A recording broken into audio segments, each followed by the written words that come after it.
যুক্তরাষ্ট্রের California loss অ্যাঞ্জেলেসের আগুন নিয়ে অনেকের মনে নানা প্রশ্ন। অনেকের মনে ঘুরপাক খাচ্ছে ভয়াবহ আগুন কিভাবে সূত্রপাত হলো। যদি এসব প্রশ্নের উত্তর জানতে চান তাহলে অবশ্যই এই ভিডিওটা সম্পূর্ণ দেখুন। নতুন বছরকে স্বাগত জানাতে ব্যবহৃত আতশবাজি থেকেই আগুন ধরে, তবে তা নিভানোর পর নতুন করে এই আগুনের সূত্রপাত কিভাবে হলো তা নিয়ে অনেকের মনে হাজারো রকমের প্রশ্ন।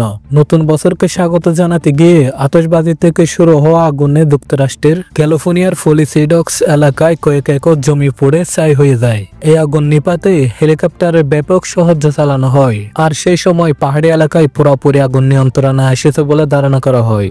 তবে সপ্তাহখানিক পর এই এলাকায় ভয়ানক আগুনের সূত্রপাত ঘটে। এই দাবানলের মূল কারণ নিয়ে কিন্তু তদন্ত শুরু হয়ে গেছে ইতিমধ্যে যুক্তরাষ্ট্রে। বিশেষজ্ঞরা বলছেন পুরানো আগুনের ধ্বংসাবশেষ থেকেই আগুন পুনরায় জ্বলে উঠতে পারে। নিউ ইয়ারের সময় আগুন যেখানে লেগেছিল, নতুন আগুন তার কাছাকাছি স্থান থেকে ছড়িয়ে পড়েছে বলে স্যাটেলাইট চিত্র থেকে প্রমাণ পাওয়া গেছে। স্থানীয়রা জানিয়েছেন বাতাসের গতিবেগ বাড়ায় আগুন দ্রুত ছড়িয়ে পড়ে এবং পরিস্থিতি নিয়ন্ত্রণের বাইরে চলে যায়। গেল মঙ্গলবার আগুনের সূত্রপাতের পর লস অ্যাঞ্জেলেসে 6টি দাবানলে ছড়িয়ে পড়ে। এখনো সক্রিয় রয়েছে 3টি। এর মধ্যে শহরের পশ্চিম অংশে ফলিসেডক্স ও পূর্ব এটন দাবানলে সবচেয়ে বেশি ভয়াবহতা। এই দুই দাবানল মাত্র সামান্য নিয়ন্ত্রণে আনা গেছে। ভয়াবহ ফলিসেডক্স দাবানলের মাত্র 13% এবং এটন দাবানলের নিয়ন্ত্রণে এসেছে 27%।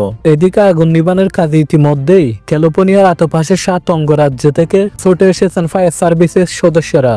সহযোগিতার হাত বাড়িয়ে দিয়েছে প্রতিবেশী দেশ কানাডা ও মেক্সিকো। যুক্তরাষ্ট্রের প্রশাসন বলছেন প্রয়োজন হলে আগুন নিবানোর কাজে মোতায়েন করা হবে সেনা সদস্যদেরও।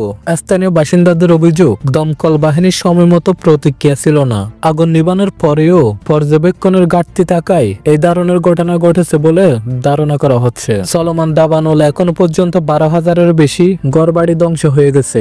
শহর জুড়ে মৃত্যুর সংখ্যা বাড়ার আশঙ্কা রয়েছে।